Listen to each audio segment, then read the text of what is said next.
Think of the crowd tonight. It's a great deal more positive than the last time we played here. The last time, if somebody dove off the stage, they were liable to get kicked by some macho idiot. And this time, they're picking people up, they're catching them, and even women are diving, which is very rare. Usually, it's like the generic audience, all white, all male. So, and we're looking forward to it. Okay, that's good. So, how long have you been into the punk rock scene? Since I was about 7 years old, when my parents were trying to get me to shut up and go to sleep, and landed on a rock and roll station by mistake. So got into early Stones and Paul Revere and the Raiders, and later the Stooges and the MC5. Different forms of primal music over the years, including Carl Orff, a classical composer. Okay. So, what do you think of the people that have said and accused you of selling out? Well, we've had a lot of chances with the same people and the same machinery to be vaulted off into X and Go-Go's land. The same people who did REM and Wall of Voodoo and Go-Go's and whatnot offered that machinery to us and even made efforts to nudge us there a little bit, and we didn't want to do that. Okay. Well, what is your favorite city anyhow? Boise. Boise? Yeah. Jeez, I just can't think right now. You know, the lights are just, Detroit is just flooring me so much that I just. I think my favorite city is Commerce City, Colorado, because it's so hideous. It's the first cracker box suburbs built in the late 40s or early 50s. It's so polluted, no grass will grow, and all the trees look like they're in total agony, and the houses look like Flintstones houses.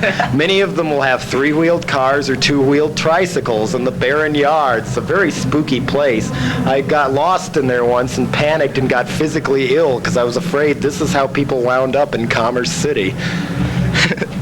So, what do you think of Detroit? I have not really seen much of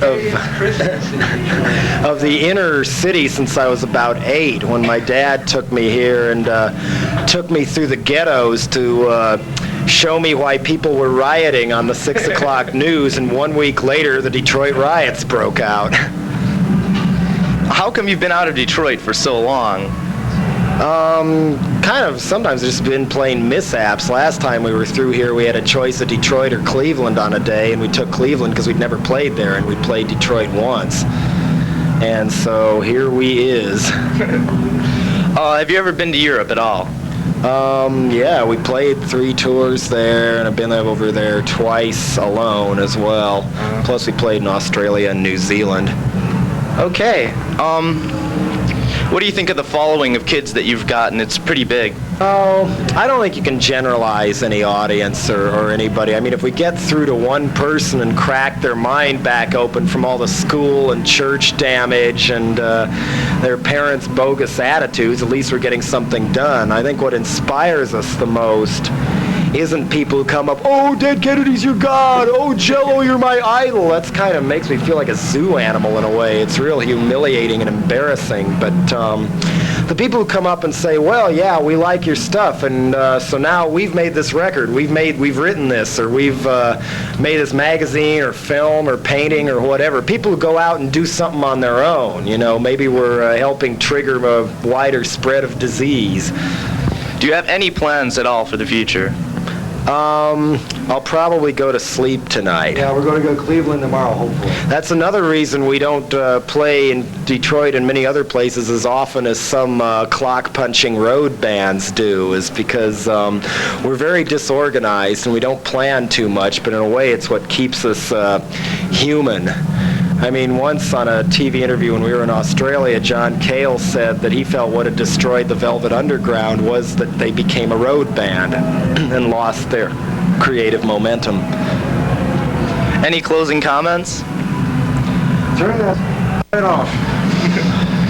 Exercise yourself from all uniforms, including clothes bought at the generic punk boutique.